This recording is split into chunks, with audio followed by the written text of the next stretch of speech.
장동건 씨 그리고 주창민 감독님을 무대로 모시겠습니다. 큰 박수 부탁드립니다. 큰 박수 부탁드립니다.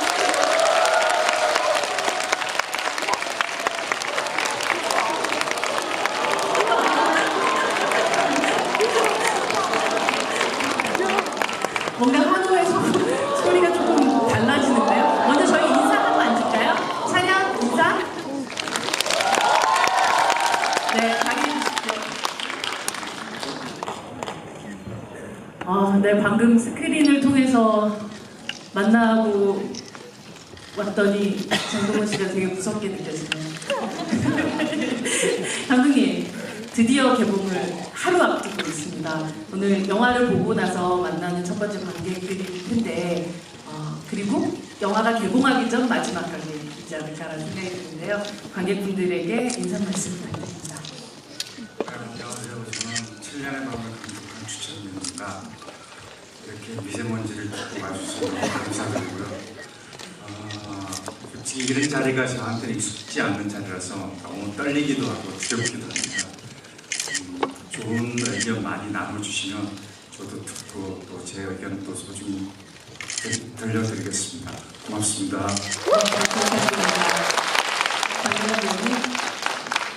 안녕하세요. 반갑습니다.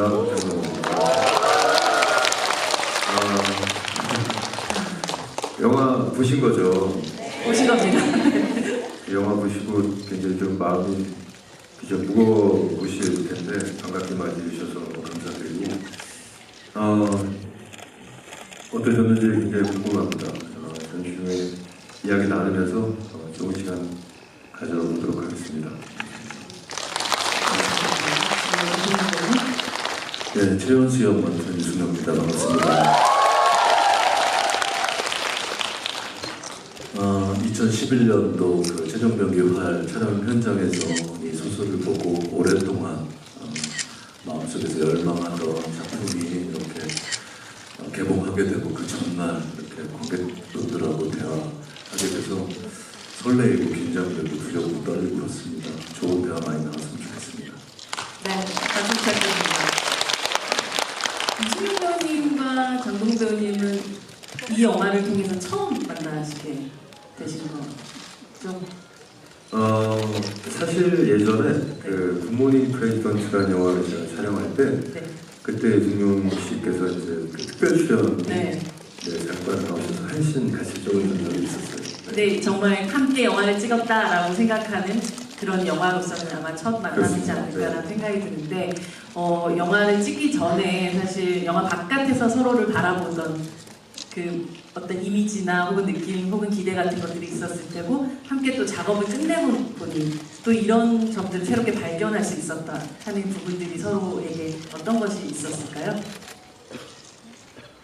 뭐 제가 계속 20대 때 연극하고 그럴 때뭐 동건 씨는 이미 큰 스타였고 그리고 뭐 다 그러시겠지만 친구나 네. 배극도 있는 뭐 이런 영화를 보면서 굉장히 마음을 움직였던 그런 훌륭한 배우고 이번에 악역으로 이렇게 딱 했을 때 너무 기대가 됐었어요. 정말 저 선한 얼굴, 또 매너 있고 젠틀하고 신사적이고 실제로도 현장에서 그렇고 그런데 그래서 오는 기대감들이 굉장히 컸었던 것 같아요. 근데 이제 실제로도 정말 그 촬영 전날 첫 촬영 때 한숨도 못 자고 뭐 저도 마찬가지지만 그 지방 허름한 그 모텔에서 그만큼 앓고 그리고 현장에서도 항상 처음부터 끝까지 긴장을 늦추지 않고 고민하고 그리고 자기 모든 것을 비우고 다 던지는 그런 모습들이 굉장히 크게 와닿았고 그리고 이제 현장에서 그야말로 오용재가 있었거든요. 지금도 이제 움찔움찔한데 오용재가 있었으면 진짜 옆에서 좀 정말 가까이 무서웠어요. 어려운 정말 무서웠고 그리고 이제 현장에서 항상 그 이제 스태프들을 아우르고 이런 모습 보고 정말 프로페셔널하구나 이런 생각 많이 했습니다. 이제는 머리가 돌아오신 깔끔한 머리가 돌아오신 장동건 배우님은 또 함께했던 이 동료 배우 이승용 씨에게서 또 어떤 새로운 면을 또 보시고 또 처음 느끼셨나요? 사실 뭐 굿모닝 프레지던트 때는 뭐 잠깐 한신 같이 촬영을 했었는데 그때도 굉장히 제가 그 인상적인 느낌을 받았어요. 그 에너지가 굉장히 대단한 엄청난 배우다라는 걸 느꼈었고 이번에 이제 촬영을 같이 하게 되면서도 사실 제가 도움을 굉장히 많이 받았죠. 그 흔히들 얘기하는 그 연기 호흡이라고 흔히들 얘기하잖아요. 근데 그런 것들이 사실 뭐 이렇게 친하다고 해서 생기는 것도 아니고 또 덜 친하다고 해서 또 덜한 것도 아닌데 그렇습니다. 이번에 그 유승용 씨랑 연기할 때는 정말 뭐 이렇게 작품들 찍으면서 진짜 이번에는 뭐 이 장면에서는 어떻게 할까 뭐 이런 것들 감독님이랑 얘기 굉장히 많이 나누고 했거든요. 네. 근데 희한하게 유승용 씨랑 하는 그 장면에서는 그런 얘기들을 서로 나누지도 않았는데 그냥 이렇게 하면서 제가 뭔가 이렇게 더 이렇게 오용재가 되는 것 같은 느낌을 많이 받았어요. 그래서 유승용 씨가 그 본인이 가진 에너지를 그 상대 배우에게 이렇게 좀 건네줘가는 그런 그 배우라는 생각이 들었었고요. 영화 보셔서 알겠지만 이제 그 후반에 이제 그 제가 이렇게 납치해가지고 와서 하는 장면 찍을 때는 네. 정말 이렇게 딱 묶어놓고 앉혀놓고 유승용 씨 얼굴을 딱 봤는데 아 맞아 내가 오영재지 이런 생각이 딱 들면서 막 뭔가 괴롭히고 싶죠. 이렇게 그 오영재를 빙이 되는 것 같은 느낌을 받았었어요. 그래서 제가 도움을 굉장히 많이 받았습니다. 서로 사실 좋은 배우들끼리 함께 했었을 때만 나오는 액션과 리액션에 정말 시너지라는 것이 분명히 있었던 것 같고 여러분도 그 시너지를 통해서 확인을 하셨을 것 같아요. 사실 이 영화 7년의 밤의 원작 소설이 충무로에 등장을 했었을 때 정말 저는 아직도 기억나요. 모든 사람들이 너무 궁금했었어요. 과연 이 영화는 이건 언제 영화가 될까? 영화 될 거라더라.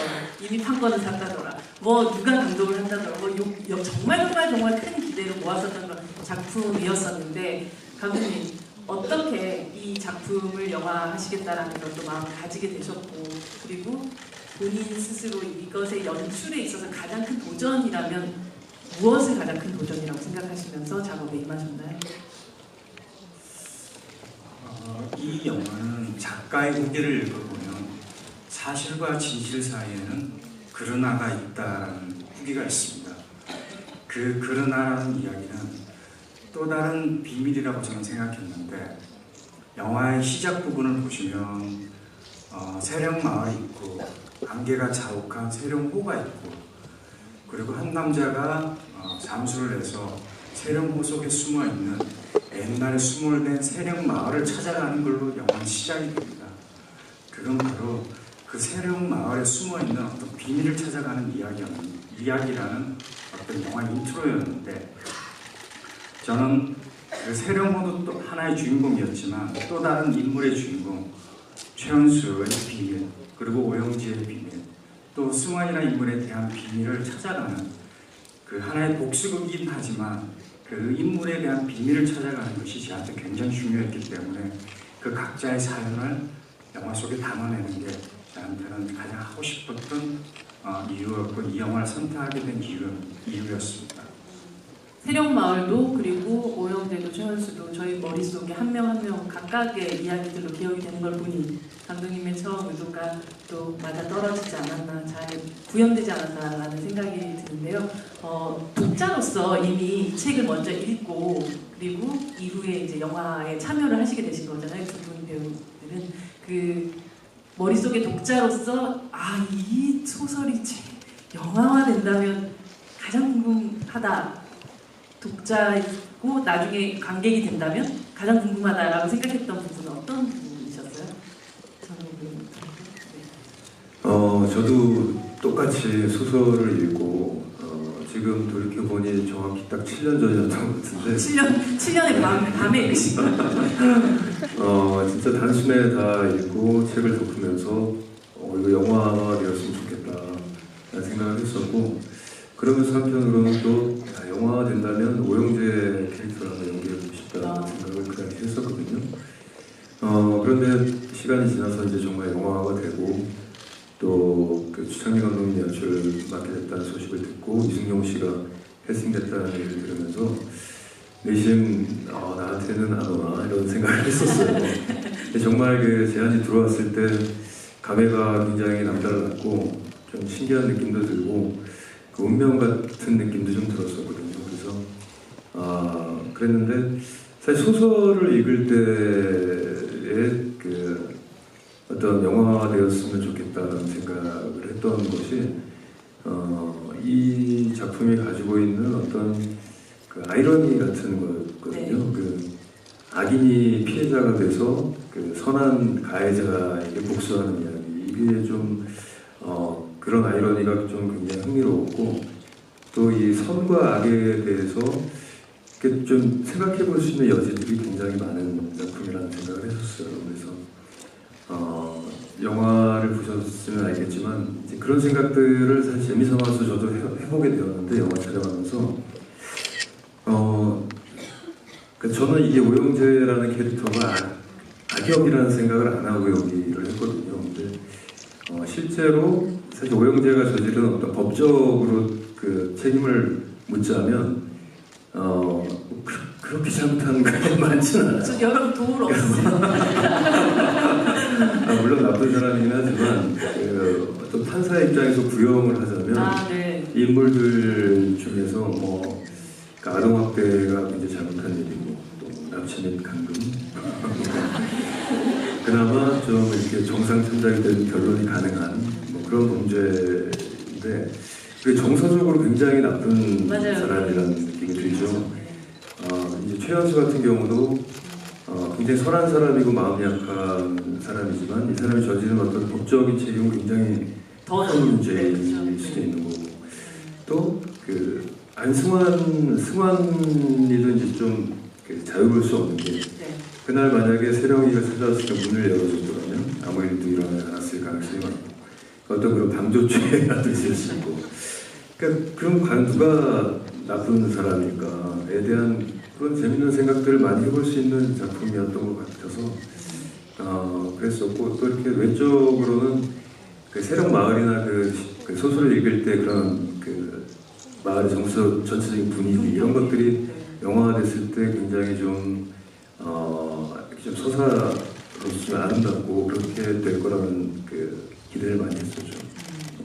이승용 배우님은 아까 제가 미리 좀 여쭤봤었을 때는 막 소설과 지금 영화화된 것들이 막 마구 머릿속에서 지금 뒤엉켜 있는 그런 상태라는 얘기도 하셨는데요. 혹시 기억나는 어떤 순간 같은 것들이 있으셨나요? 예, 저도 독자의 한 사람으로서 영화 보면서 그 세령마을 이 미장센을 어떻게 구현해낼까 이런 것들이 굉장히 궁금했었고 그리고 촘촘한 그 서스펜스와 거대한 서사들 이것들을 어떻게 이걸 과연 120분 남짓한 러닝타임에 담아낼 수 있을까라는 생각을 했었어요. 그래서 오영재가 그 원작에서는 최연순의 집에 와 초대돼서 막 같이 식사하고 심증을 가지고 점점 조여오는 그런 장면들이나 7년 동안 복수를 위해서 또 아들을 지키기 위해서 하는 두 사람들의 그 전사들 이야기들. 근데 이제 감독님께서 그런 거대한 서사보다는 감정의 서사.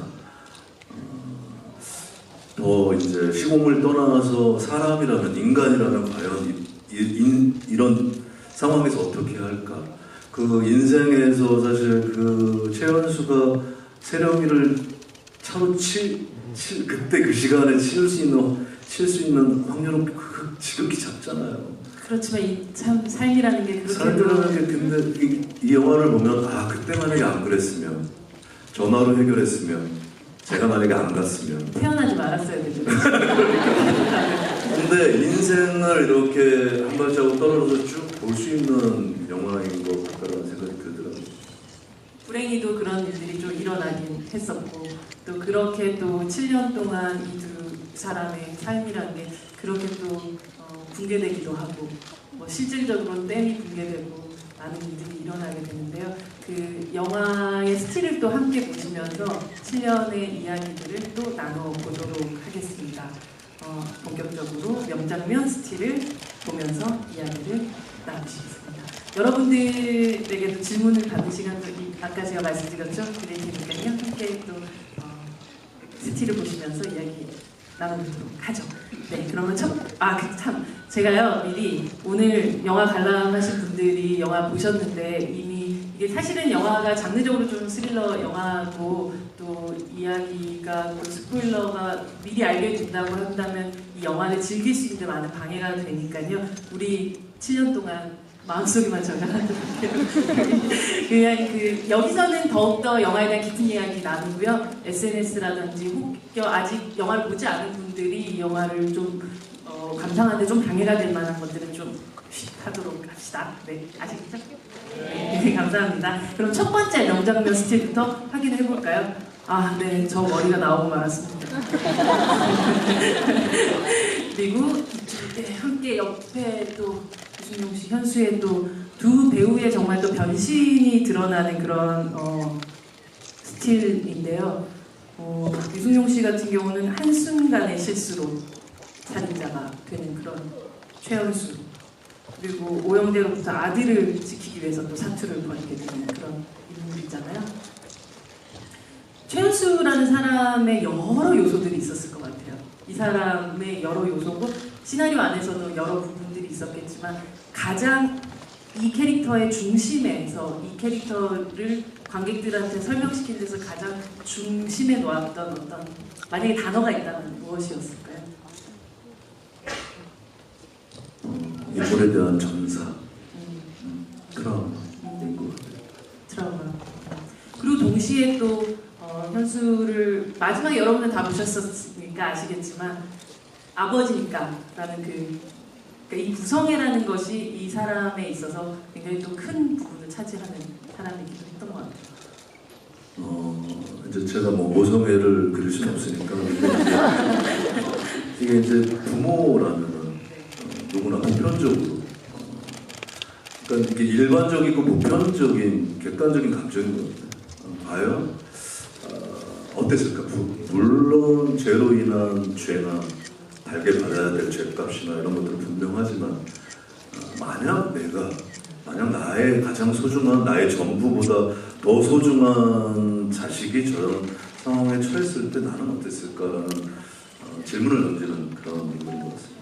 현수가 옳다라고 말할 수는 없지만 당연할 수밖에 없었던 그런 선택이었던 거라는 말씀이죠. 네.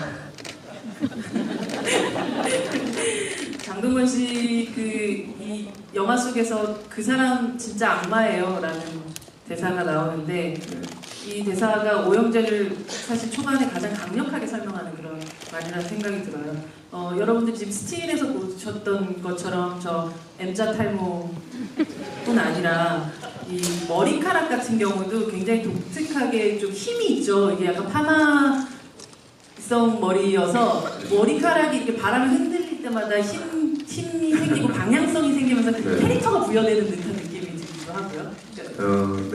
그건 근데 사실 저희가 의도하지는 않았었고 네. 저절로 이제 그렇게 됐는데 정말 광기가 머리카락 네. 끝까지 느껴지는 그 느낌. 네. 그래서 그게 모니터를 해봤더니 캐릭터 괜찮아서 사용하게 된 거죠.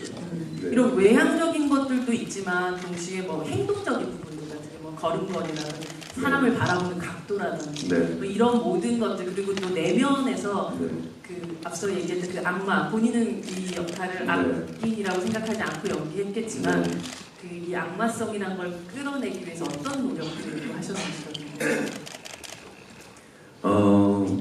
사실 이제 뭐 외형 같은 경우는 이제 헤어라인에 대한 제안을 이제 감독님이 처음에 하셨어요. 그래서 처음에는 정말 농담인 줄 알았고요. 그래서 뭘 굳이 그렇게까지 해야 될까라는 생각을 했었는데 이제 그 외형을 만들기 위해서 이런저런 테스트들을 해보고 뭐 안경도 써보기도 하고 했는데 뭔가 뻔한 거 이상이 잘 안 나오는 것 같아서 감독님 말씀하신 것을 이제 그 테스트를 했어요. 했는데 하고 나서 거울 앞에 서서 제 모습을 보니까 굉장히 낯선 느낌이 딱 들면서 이게 캐릭터에 어울릴 수 있다는 생각이 들더라고요. 근데 뭐 배우가 사실 연기하면서 뭐 헤어라인 변화 정도 하는 게 그렇게 큰 뭐 그런 건 아닌데 제가 우려했던 것은 이게 단지 너무 그 변신을 위한 변신처럼 보여지면 어떨까라는 게 좀 그런 점들이 우려가 됐었는데 막상 테스트를 한 모습은 괜찮겠다는 생각이 들었었고 또 감독님께서 저에게 그런 말씀을 해주셨어요. 그 동건 씨 같은 경우는 얼굴에 가면을 쓰면 더 편하게 연기를 잘하는 타입인 것 같다. 근데 그 말씀에 굉장히 공감을 제가 했고 그래서 흔쾌히 머리를 밀었죠. 얼마나 자주 밀어줘야 돼요? 거의 그 면도랑 비슷해서 하루에 한 번씩 거의 이렇게 해야 되죠. 네. 그 분장할 때마다 계속 했었고 그 다음에 이제 뭐 이제 시선이나 이런 것들은 그 자기보다 키 큰 사람도 내려다볼 수 있거든요. 네. 이렇게 보면 되거든요. 그래서 근데 오영재는 항상 그렇게 네, 모든 보는 사람을 다 내려다보는 사람이라고 생각을 했어요. 그래서 이렇게 눈을 이렇게 뭐 강해 보이기 위해서 이렇게 뭐 쏘아본다거나 할 때도 이렇게 다 내려다보는 것 같은 느낌의 어떤 연기에 두고 했었고 그 다음에 이제 광기나 이런 것들은 사실 그거 뭐 광기나 어떤 그런 사이코패스라는 것에 이렇게 염두에 두지 않았고요. 사실 오히려 이 오영재라는 사람의 어떤 그 심리 같은 거를 좀 이해하고 싶었고 관객분들에게 좀 설명이 되는 사람처럼 보이게 만들고 싶었어요. 그래서 사실 뭐 정말 지극히 딸을 사랑하던 아빠가 딸을 잃고 복수를 한다. 그러면 굉장히 쉬운 보편적인 감정인데 네. 학대하던 딸을 잃은 아빠가 딸을 위해 복수를 한다라는 게 좀 이것도 좀 아이러니한 감이 그렇죠. 있고.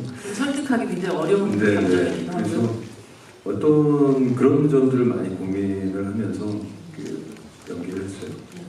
감독님은 이렇게 영재가 된 현수가 된 두 배우가 현장으로 이렇게 걸어 들어왔었을 때 어떤 마음이셨나요? 굉장히 잘 어울린다고 생각했습니다. 이 사람들만 믿고 그냥 나는 가도 돼요. 네. 저는 동건 씨 같은 경우는 네.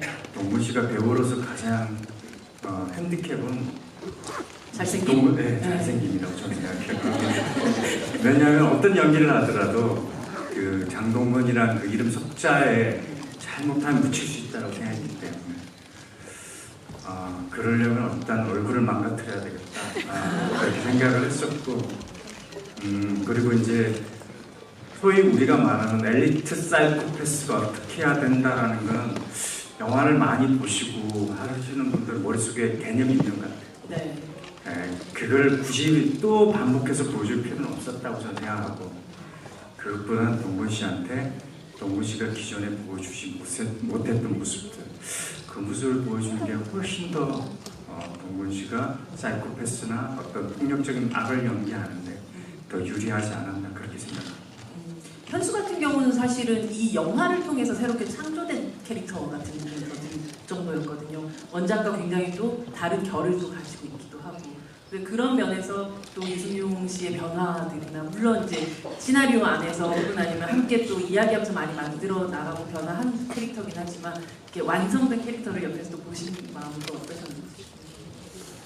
승용 씨가 맡았던 최현수라는 인물은 어떤 감정의 극대치를 연기해냈어야 하는데 그게 우리가 상상하고 예상해서 볼 수 있는 표정이 아니었다고 저는 생각합니다. 그렇죠. 그건 누구도 그 상황을 경험해보지 못했기 때문에. 그런데 이제 저는 그 얼굴을 크로즈업으로 찍어야 됐거든요. 생각보다 영화에는 넓은 쇼트도 많지만 반대로 얼굴이 크로즈업 쇼트도 되게 많습니다. 그 얼굴이 관객들한테 진실되고 그를 뻑하게 보여야 하기 위해서는 어떤 지금까지 해보지 못한 어떤 감정의 극대치를 연기에서 표현해내야 되는데 그러기 위해서 제가 뭐 어떤 특별한 주문을 요구하진 않잖아요. 그 대신 그렇게 보여달라라고 내가 뭘 먹고 싶어 하는지는 모르지만 당신이 맛있는 요리를 해주십시오 라고 그렇게 주문을 했던 것 같아요. 감독님도 너무 편한 것 같아요. 뭘 먹고 싶은지도 모르겠지만 맛있는 걸 주세요 라고 얘기하는 배우들이 이렇게 뚝딱뚝딱 성찬을 차려내셨네요.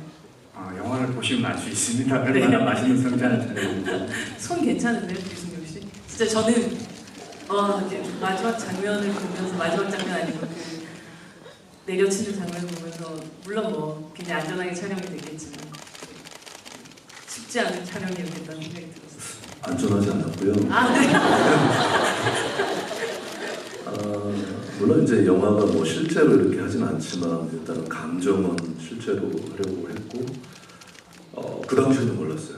아주 추웠는데 사실 추웠는지도 몰랐고 아팠는지도 사실 잘 몰랐는데 한 달 지나니까 이게 되돌아야 되는 이 신체가 안 돌아와서 이게 팔도 안 올라가고 손도 좀 이렇게 좀 이상하고 근데 이제 그 당시에는 좀 몰랐던 것 같아요. 저도 영화를 몇 편 찍으면서 사실 이렇게 막 몰입해서 이렇게 막 그거를 이렇게 한 거는 그 장면이 처음이었던 것 같아요. 감독님 클로즈업 얘기를 하시니까 갑자기 그 강렬했던 그 순간이 갑자기 저도 떠올라서 여쭤보겠습니다. 아마 그렇게 몸이 안 좋으셨던 이유는 네. 그게 이제 실제 철문이었거든요. 그래서 그 실제 철문을 평온한 안전하지 않았어요. 감독님도 없었던 것처럼 얘기하시는. 두 손으로 두들기고 몸으로 이렇게 부딪혀서 네. 뚫고 나가 그걸 어쨌든 열려고 했던 그 행위 자체는 진실이었습니다. 아마 여기도 실제적으로 그렇게 하셨고 그래 그 후유증이 그렇게 좀 되지 않았나 그렇게 생각합니다. 네, 빠르게 두 번째 스틸을 봐야 될 것 같습니다. 두 번째 스틸 보여주시죠. 네, 7년의 밤에 정말 또 하나의 주인공이라는 생각이 들어요. 이 세령마을이라는 공간. 저도 책에서 읽고 나서는 와 이게 어떻게 지금 영화적으로 구현될 것인가에 대한 궁금함이 굉장히 있었는데 영화를 보고 나면 사실 안개의 입자 하나하나가 피부로 스며드는 것 같은 느낌이 들 정도였었고 이 영화 첫 장면을 보면 마치 세령구의 그 중간에서 어떠한 시선이 이들을 쳐다보고 있는 이 이야기를 목격하는 듯한 느낌이 들었었던 것 같아요. 아마도 이 영화에서 미술과 또 촬영 그러니까 세령으로 어떻게 구현해낼 것인가에 대한 것들이 감독님에게는 두 배우는 배우에게 믿고 가는 부분들이 분명히 있었을 테고 그냥 큰 숙제이지 않았을까라는 생각이 들거든요. 개인적으로 원작을 읽고 가장 매력된 것 중에 하나가 공간이었거든요. 세령구는 세령마을과 함께 또 하나의 주인공이라 생각했고 그것을 이제 우리가 상상하는 어떤 공간처럼 만들어내는 게 굉장히 중요했는데 거기에는 이제 안개, 뭐 바람 뭐 이런 것들이 또 같이 표현되는 게 더 중요했습니다. 그러다 보니 이제 안개가 피어나는 시간에 맞춰서 촬영을 했어야 되는 게 되게 어려웠고 시간적인 것들을 맞춰서 찍어야 했었고 CG가 아니었던 거죠 그 안개는. 일부 그러니까 안개는 실질적인 건 실제 안개고요. 네. 그 뒤쪽에 보이는 거는 우리가 특효팀이 안개 같은 역할을 하는 그 스모그를 뿌렸고요. 그리고 최종